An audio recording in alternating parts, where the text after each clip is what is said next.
Number one, put God first. Put God first in everything you do. Everything that you think you see in me, everything that I've accomplished, everything that you think I have, and I have a few things, everything that I have is by the grace of God. Understand that. It's a gift. 40 years ago, March 27th, 1975, it was 40 years ago, just this past March, I was flunking out of college. I had a 1.7 grade point average. I hope none of you can relate. I had a 1.7 grade point average. I was sitting in my mother's beauty shop. They still call it beauty shop now? What they call it now? Yeah, I was sitting in the beauty parlor. I was sitting in my mother's beauty parlor, and I'm looking in the mirror, and I see behind me this woman under the dryer. And every time I looked up, she was looking at me, just looking me in the eye.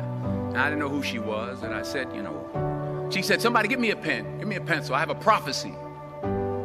March 27, 1975, she said, boy, you are going to travel the world and speak to millions of people. Now, mind you, I was flunked out of college. I'm thinking about joining the army. I didn't know what I was going to do, and she's telling me I'm going to travel the world and speak to millions of people. Well, I have traveled the world, and I have spoke to millions of people. But that's not the most important thing, the success that I had. The most important thing is that what she taught me and what she told me that day has stayed with me since. I've been protected. I've been directed. I've been corrected. I've kept God in my life, and it's kept me humble. I didn't always stick with him, but he always stuck with me. So stick with him in everything you do. If you think you want to do what you think I've done, then do what I've done and stick with God. Number two, fail big. That's right. Fail big.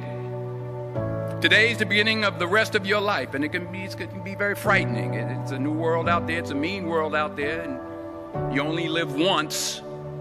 So do what you feel passionate about. Take chances professionally. Don't be afraid to fail. There's an old IQ test, was 9 dots, and you had to draw 5 lines with a pencil within these 9 dots without lifting the pencil.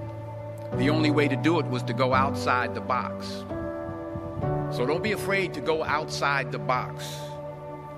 Don't be afraid to think outside the box. Don't be afraid to fail big, to dream big. But remember, dreams without goals are just dreams, and they ultimately fuel disappointment.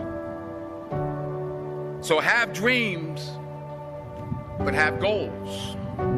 Life goals, yearly goals, monthly goals, daily goals.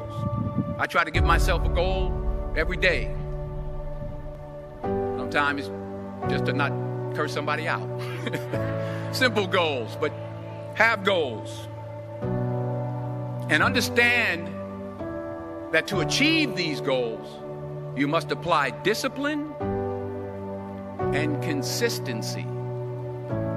In order to achieve your goals, you must apply discipline, which you have already done, and consistency every day, not just on Tuesday and miss a few days. You have to work at it every day. You have to plan every day. You've heard the saying, we don't plan to fail, we fail to plan. Hard work works. Working really hard is what successful people do. And in this text, tweet, twerk world that you've grown up in, remember, just because you're doing a lot more doesn't mean you're getting a lot more done. Remember that. Just because you're doing a lot more doesn't mean you're getting a lot more done. Don't confuse movement with progress. My mother told me, she said, yeah, because you can run in place all the time and never get anywhere. So continue to strive, continue to have goals, continue to progress. Number 3, you'll never see a U-Haul behind a hearse. I'll say it again. You'll never see a U-Haul behind a hearse. I don't care how much money you make, you can't take it with you. And it's not how much you have.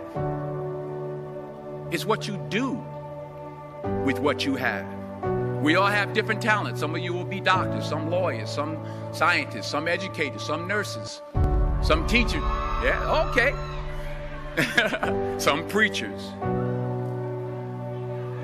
The most selfish thing you can do in this world is help someone else.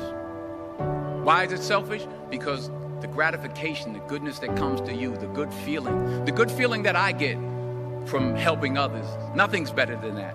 Not jewelry, not big house I have, not the cars, but it's the joy. That's where the joy is, in helping others. That's where the success is. Finally, I pray that you put your slippers way under the bed tonight, so that when you wake up in the morning, you have to get on your knees to reach them.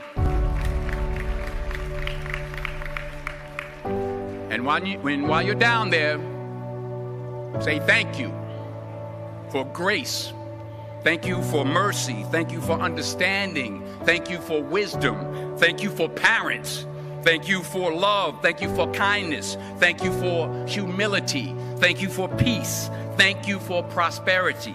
Say thank you in advance for what's already yours. That's how I live my life. That's why I am. One of the reasons why I am today.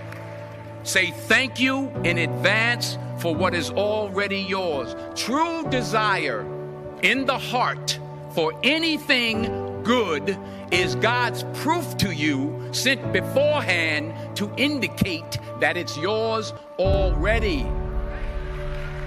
I'll say it again. True desire in the heart, that itch that you have, whatever it is you want to do, that thing that you want to do to help others and to grow and to make money, that desire, that itch, that's God's proof to you, sent beforehand already to indicate that it's yours. And anything you want good, you can have. So claim it. Work hard to get it. When you get it, reach back. Pull someone else up. Each one, teach one. Don't just aspire to make a living. Aspire to make a difference.